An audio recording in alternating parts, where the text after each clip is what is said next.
त्यानंतर एक ब्रेकिंग समोर येते नाशिकमधून। नाशिकच्या दिंडोरीत कार आणि दुचाकीचा अपघात झालेला आहे। या अपघातात कारमधील 7 जणांचा मृत्यू झालाय। भीषण अपघातानंतर कार नजीकच्या नाल्यात पलटी झाली आहे। नाकातोंडात पाणी गेल्यानं कारमधल्या सर्वांचं निधन झालंय।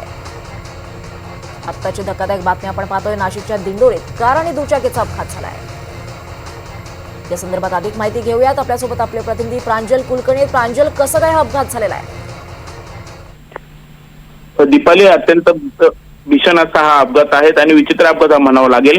मध्यरात्रीच्या सुमारास दिंडोरी पोलीस ठाण्याच्या हद्दीमध्ये कृषी उत्पन्न बाजार समिती समोर जो दिंडोरी वणी रोडवर आहे तिथे एक अल्टो गाडी आणि एका मोटरसायकलचा अपघात झाला। या अपघातानंतर ही जी अल्टो कार आहे ती शेजारीत असलेल्या नाल्यामध्ये जाऊन पलटी झाली आणि त्यानंतर या नाल्यामध्ये पाणी भरपूर होतं, कारण दिंडोरीमध्ये पाऊस सुरू होता आणि त्यामुळे या नाल्यामध्ये अल्टो कार कोसळल्यानंतर हे जे सर्व गाडीतील प्रवासी होते त्यांच्या नाकातोंडामध्ये पाणी गेलं आणि त्यांना गाडीतून बाहेर पडता आलं नाही आणि त्यामुळे या सर्वांचा मृत्यू झाल्याचं प्रथमदर्शनी बघायला मिळतंय। दरम्यान मध्यरात्रीच्या सुमारास ही सर्व घटना ही घडलेली आहे। त्यानंतर आता आपण बघितलं सकाळपासून पोलीस तिथे घटनास्थळी दाखल झालेले आहेत आणि सर्व ही गाडी जी आहे ती बाहेर काढण्याचं तसेच वाहतूक कोंडी देखील इथे काही प्रमाणात झाली होती, ती बाजूला करण्याचं काम जे आहे ते पोलिसांकडून सुरू आहे।